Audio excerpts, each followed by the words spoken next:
of college. This is a poem that came out of it that I call Feminist Awakening, also known as Toxic Shock Syndrome.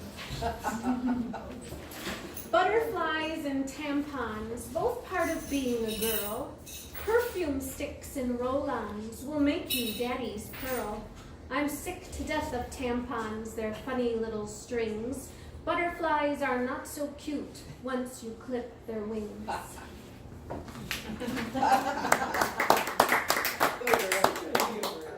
don't know if anyone else ever read that book, Women in Madness. This came out of that. It's called Mad Woman. Dark and mourning, she comes to me nightly and silently stares with those eyes. Eyes reaching out in unspoken faith, drowning in the ocean of lies. Denied what was hers before it was mine. Now she waits in the dark for her madness. She's waited a very long time, but she cannot find it, and I've become blind. Mad woman, why can't you rest? Mad woman, put down the mask. Mad woman, don't you ever sleep? Where do you hide in the bright morning light? In the shadows, I know you are there. You smile as you ride through the endless night sky, my own mind heavy with fear. Mad woman, how could I ever forget you? Mad woman, I look in the mirror. What was I thinking? To let you die here in this room? I smash the glass in. I let the shards fly. Can you hear the music? Taste it in my blood. Mad woman, can you forgive us for casting you out? Claiming your madness wasn't our own? I will remember you. Give us your sight. Mad woman, you will rise up like the sun and the moon. Could I do the same thing if I were you? Mad woman, give me your eyes. Mad women, it's time for us all to rise. This is a poem that came out of a couple of deaths that I experienced. I had the privilege of being at my grandfather's bedside when he passed away, and then again at my best friend and sister-in-law, Susanna, and then also with my father, who my mother and I were caring for the last 6 months of his life at home when he had brain cancer. And my father and my sister-in-law passed away within 6 months of each other. So I was pretty raw after that, and I found everything around me was changed. And I call this death's gift. Death changes you. Death is not comfortable. Death is not an ending. It might be a beginning. If you listen to death, you will hear its residual message. Live now, love now, laugh now, forgive, dance, sing, be joyful, for tomorrow I may come for you. Or do you hear, be fearful? Death is not kind or just or mean or unfair. Death is. Death takes. What is the gift? The gaping holes in your heart, they may mend. The blood-stained, bullet-sized holes, or the gaps in your daily routine, those tiny gasps when you know something's missing. It's them, those that death took away. Your life changes in an instant. You, however, are slower in the metamorphosizing. You do not get over it as fast as everyone else around you would like. You start by stuffing tissues in the holes, but they are wet, and tears disintegrate the soft paper. Food spoils, rots, sitting in the gaps. Alcohol runs through the holes like water in Eliza's bucket. So, you try anger. Anger is like death. Anger takes. Where is the gift? Energy to push off the covers. Strength to say no. Determination to say yes. And when you say yes to death, death changes you. Not everyone likes the new you. Death is uncomfortable. Death's shadow hovers, reminds. But you walk on. Cast off by those who fear death, by those who cannot accept the changes death brings. They are the ones who lose. You stumble, you fall, you cry, you risk, you laugh, you love. They think you are lost, judging you. But you know where you are, living in one lovely moment. Death takes, you give, you choose. Now.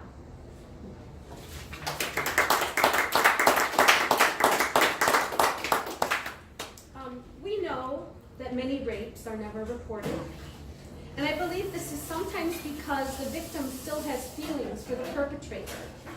And I wrote this poem before I really understand the whole concept of consent. I call it Persephone.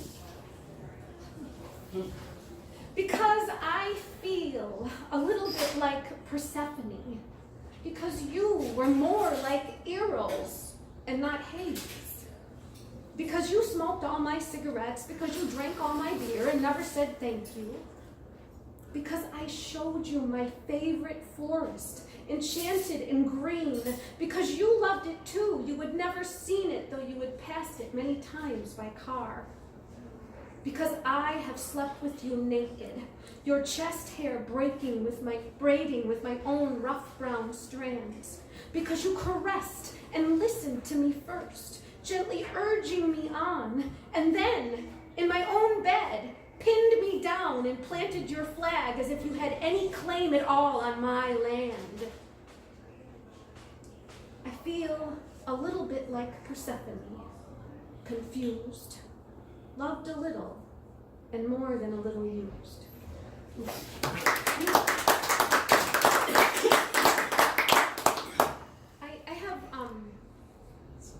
I have one other poem that I wrote recently that I've taken from some prose pieces that I kind of strung together.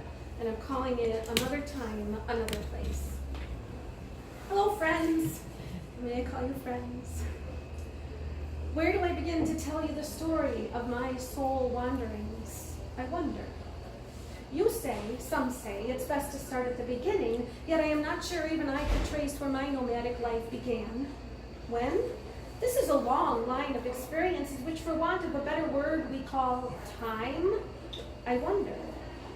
There is a stream flowing underneath, stretching endlessly beyond my memories of this life, inextricably linked to ancient ones, days and civilizations long past, flashes of dank, dark places, of cool, wet pools and warm, soft grass, of drying out on smooth, porous stones, of watching tadpoles transform into frogs. Shall I begin in the dark, moist caverns of that long-forgotten land? The forests where even the silence was filled with magic and song. The trees' great heartbeat. Did you know trees have a heartbeat? They do. I know this, for I have heard it.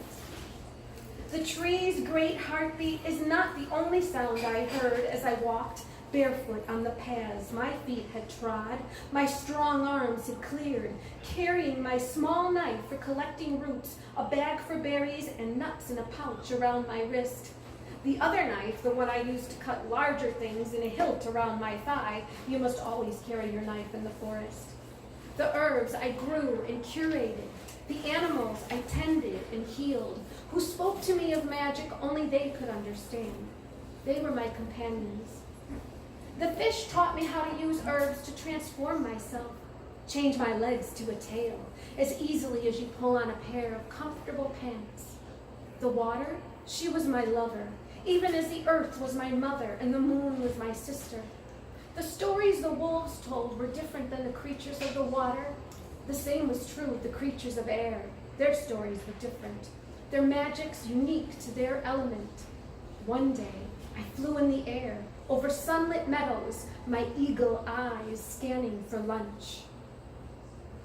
I wasn't me then, at least not as I know myself now. This form was yet to come. Age is ahead, and yet I wonder. These shades rise up, haunting me. Repressed childhood memories? How do we even know we've repressed something we can't remember? Do you know? Sometimes I have nightmares. Blood is staining my pajamas. I'm screaming in the night, but no one is there as I reach for my bedroom light. Am I connecting to the universal consciousness, the collective Akashic records, or downloading the experiences of my ancestors? What lurks in our prehistoric brains?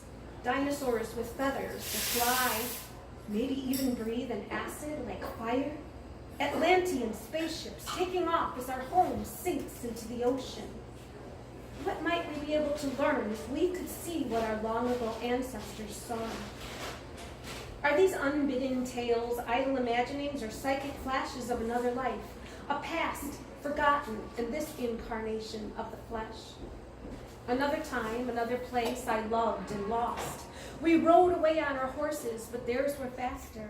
We were young and thought our love was enough, but our tribes forbade us to leave, forbade our love, and we were dragged back to our respective villages, bloody and broken.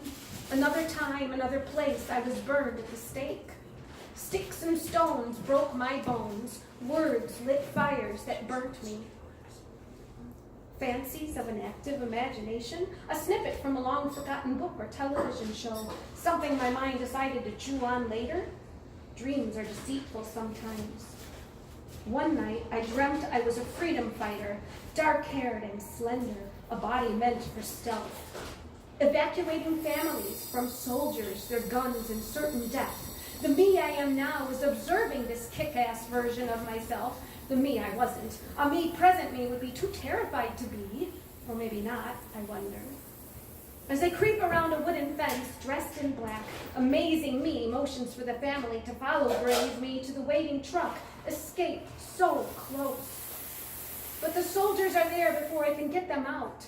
I hear the machine gunning and the avocado death machines exploding. Silent screams and cries. I don't feel the bullets, but I know I didn't make it out, and I'm afraid the family died too. I failed. The mission and the lives lost. Father kills his little lambs, little lambs, little lambs, their souls be white as snow. Then I wake up, and I wonder.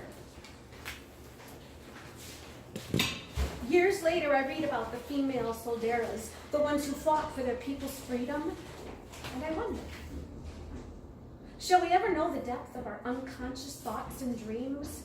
Are we all dreaming the same dream we call life? Merrily we rode along. Will you accompany me on my journey?